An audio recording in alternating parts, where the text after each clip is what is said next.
দেশের টেলিভিশন সাংবাদিকতায় সম্পাদকীয় স্বাধীনতা ও নৈতিক সাংবাদিকতা নিশ্চিতের লক্ষ্য নিয়ে গঠিত হয়েছে টেলিভিশন এডিটর্স কাউন্সিল। রাজধানীর ওয়েস্ট এন্ড হোটেলে এক সভায় সংগঠনটির আহ্বায়ক কমিটি ঘোষণা করা হয়।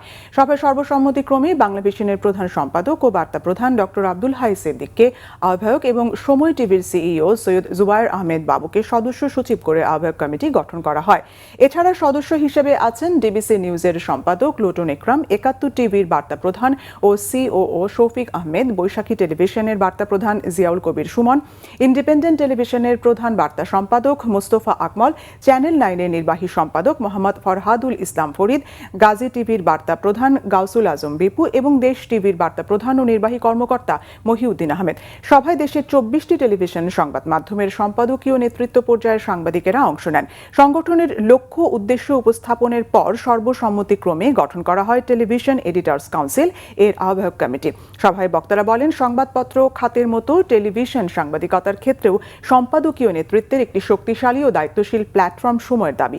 তারা আশা প্রকাশ করেন টেলিভিশন এডিটর্স কাউন্সিল পেশাগত উৎকর্ষ, সাংবাদিকতার নৈতিকতা ও সংবাদকর্মীদের স্বার্থ রক্ষায় কার্যকর ভূমিকা রাখবে।